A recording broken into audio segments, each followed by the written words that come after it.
Now to our focus segment. Joining us in the studio is the General Manager, Lagos State Waterways Authority, Mr. Oluwadamilola Emmanuel. Thank you very much. Thank you very much. Thank you for having me here. Awesome. Now, how effective are these jetties across the state? Well, they're very effective, and I think the state government has done a lot of work in investing in waterways infrastructure.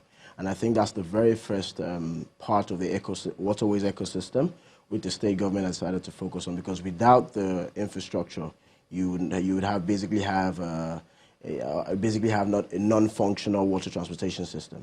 Now, tell us about these jetties across the state and the facilities you have. How effective have they been? Yeah, they've been very effective. As I speak to you, we have the major terminals. There's one in Ikorodu, there's one in Badore, and there's one in Ebute Ojo, and we have the Falomo, which is also a major one as well.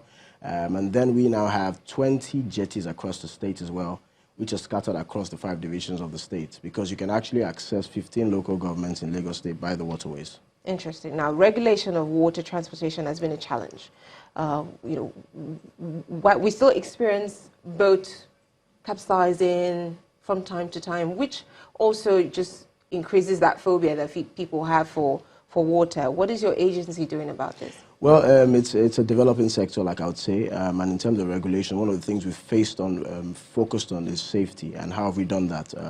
Because people need to be more aware that, look, once you have your life jacket on in a vessel, no matter what happens in the vessel, as long as your life jacket is properly strapped on, and you make sure that there are no defects in it before you take off, you're well secure until rescue gets to you. However, do we have challenges? Do we have erring operators who sometimes would err? They will do, and that's why we also have helplines to make people call us, make these complaints, and so we can get right onto it.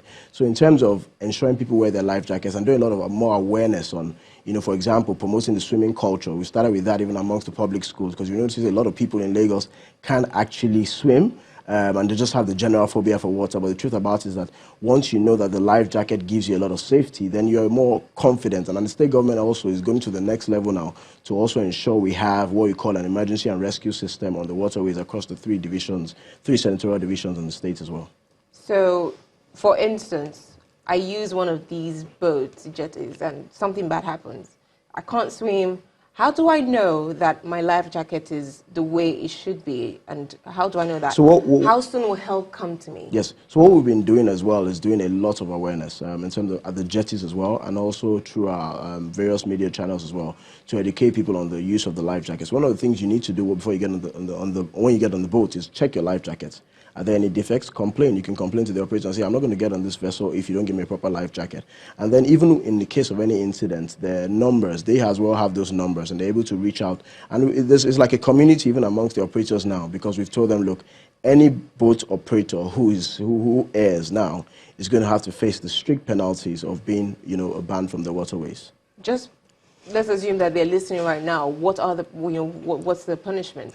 No, their punishment basically is to stop operations until they fix the things they should fix on their boats. Because usually it might be a defect, it might be they don't have the appropriate life jacket. And the state government has even been donating life jackets to them, even as a supplementary effort towards all what they've been doing. But this phobia, really, yes. I think it's a major issue. Yeah, it's a cultural thing. It's almost like how people obviously litter the ground, litter the waterways as well, because that's another problem on the waterways, which is mainly because people just generally litter. So it's a cultural thing which we have to tackle from an awareness perspective and a constant engagement perspective as well. Now, let's talk about figures. What are the projections? How many people do you expect, say, in the next 5 years will begin to use the waterways? Well, right now, there's a 2 to 3% of the transport modal share in terms of buses, rail, water transportation. And we move about 1.5 million to 2 million people every month across the waterways. But in the next 4 years, we're looking to see how we can triple those numbers, because the truth about it is that once there are more vessels and once people as well, once the other routes are fully channelized, it will obviously give roads to growth on the waterways. All right, thank you very much for joining us. General Manager, Lagos State Waterways Authority, Mr. Oluwadamilola Emmanuel. Thank you very much for coming on the program. Thank you.